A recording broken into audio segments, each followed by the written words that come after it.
Dharma Bites is brought to you by Free Buddhist Audio, the Dharma for your life. Our work is funded entirely by donations from our generous listeners. If you would like to help us keep this free, make a contribution at freebuddhistaudio.com/donate. Thank you, and happy listening. I just wanted to say a little bit about a dream I had. So about a year after I came to the Colchester Buddhist Centre, I was at a house and someone knocked on the door and they were going to take me home. And I opened the door and it was Bhante. It was a really strong dream and it was on my birthday.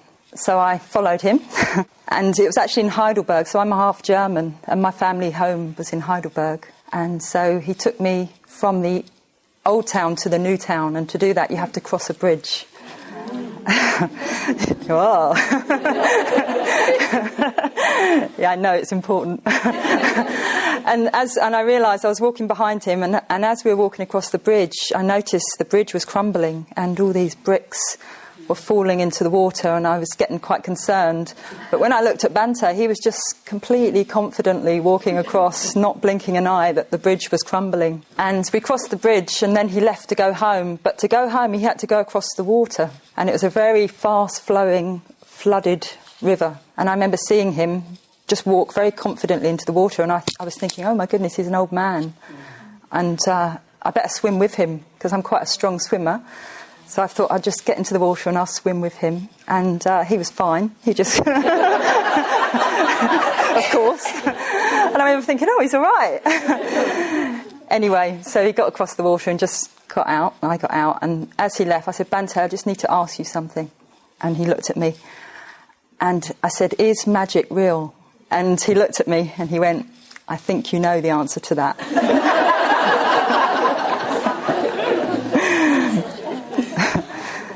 So I woke up and I wrote the dream down. Yeah, so magic. Since practicing the Dharma, I've had a really strong sense that magic is real. You know, magic in whatever way you want to sort of name it. But yeah, it's transformed my life. What's happened has transformed my life.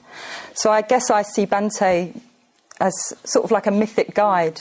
So I think I relate to being a disciple in a different way, so more of a sort of mythic way, in the same way I'd relate to sadhana or ritual or puja. And there's a few things that have happened along the way. So one example would be in the private ordination in the Kuti.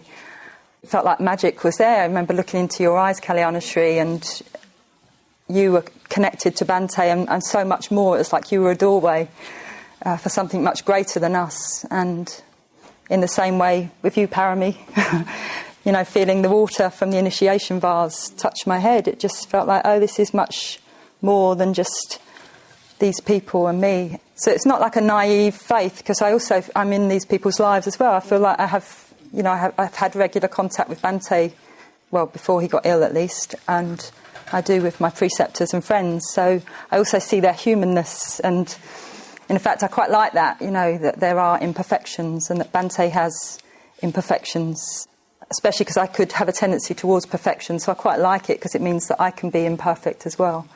It gives me permission to be a bit untidy. Yeah. We hope you enjoyed today's Dharma Bite. Please help us keep this free.